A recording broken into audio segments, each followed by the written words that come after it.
बहन की शादी को 12 साल हो चुके थे। उसका ससुराल पड़ोस के गांव में था, लेकिन मैं अब तक कभी उसके घर नहीं गया था। लेकिन वह कभी कभार सबसे मिलने घर आती थी। एक दिन मेरी पत्नी ने मुझसे कहा कि तुम्हारी बहन जब भी आती है तो उसके बच्चे पूरे घर पर कब्जा कर लेते हैं और बहुत परेशान करते हैं। पूरे घर में सामान फैला देते हैं। खर्चा तो 2 गुना बढ़ जाता है। तुम्हारी माँ तो चोरी चुपके से उसे साबुन, वॉशिंग पाउडर, चावल और दाल यह सब चीज़ें देती रहती है। यह सब सुनकर मुझे बहुत गुस्सा आया। मैं मुश्किल से घर का खर्चा चला पाता हूँ और मेरी माँ मेरी बहन को सब कुछ दे देती है।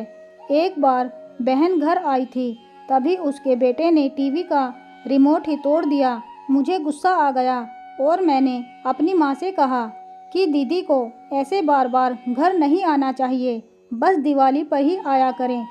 और जो तुम झोला भर के सामान देती हो वह भी बंद कर दो। माँ ने कुछ नहीं कहा, पर बहन ने सब सुन लिया था, लेकिन वह भी कुछ नहीं बोली। 4 बज चुके थे। उसने अपने बेटे को तैयार किया और कहा, भाभी मुझे बस स्टॉप तक छोड़ दो। मैंने ऐसे ही झूठ मूठ दीदी को बोला, जा रही हो दीदी, कुछ दिन और रुक जाती। उसने मुस्कुराते हुए कहा, अरे नहीं, बच्चों की छुट्टियां खत्म हो रही हैं, हमें जाना चाहिए। अब एक दिन हम दोनों भाइयों के बीच ज़मीन का बंटवारा होने वाला था। तभी दीदी भी आई थी, लेकिन मैंने उनसे सीधे कह दिया कि मैं अपने हिस्से से कुछ नहीं दूंगा। माँ ने कहा कि बेटी का भी अधिकार होता है, लेकिन मैंने उसे चिल्लाकर कहा कि मैं उसे कुछ नहीं दूंगा।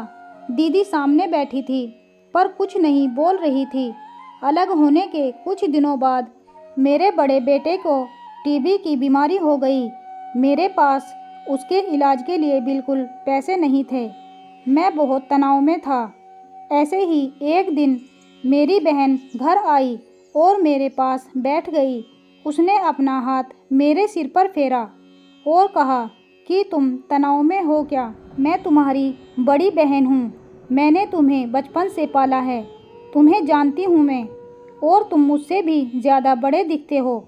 उसने अपने हाथों से सोने की चूड़ियाँ निकाली और मेरे हाथों में दे दी। उसने कहा, तुम पागल हो, तुम ऐसे ही टेंशन ले रहे हो, यह चूड़ियाँ लो और अपने बच्चे का इलाज कराओ। वह धीरे से बोली, चूड़ी के बारे में किसी को मत बताना, तुम्हें मेरी कसम है। उसने फिर से अपना हाथ मेरे सिर पर फेर दिया। उसने मुझे 1000 रुपये दिए। उसमें 50 और 100 के नोट थे। शायद उसने बचत करके जमा किए होंगे। यह पैसे जेब में रखते हुए बोली कि बच्चों को जो चाहिए ले लो और इस तरह टेंशन लेकर मत बैठो। चलो, मुझे अभी जाना है। बच्चे स्कूल गए थे, इसीलिए सोचा जल्दी जाकर भाई को मिलकर आऊं, इसीलिए आ गई। तभी मेरा ध्यान दीदी के पैरों पर गया। उसने टूटी हुई चप्पल पहन रखी थी और पुराना दुपट्टा पहना था। वह जब भी घर आती थी उसके कंधे पर हमेशा वही दुपट्टा रहता था।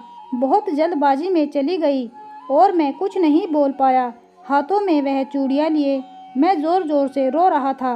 हम भाई कितने स्वार्थी होते हैं ना, पल भर में बहन को पराया कर देते हैं और बहनें अपने भाई का ज़रा सा भी दर्द बर्दाश्त नहीं कर पाती। उसके घर में वह कई समस्याओं का सामना करती है। दोस्तों, हमें थोड़ा समय देकर अपनी बहन से हाल चाल पूछना चाहिए। बस एक पल के लिए मुस्कुराएंगे, इतना काफ़ी है। उन्हें हमसे और कुछ नहीं चाहिए होता है। यह सच है।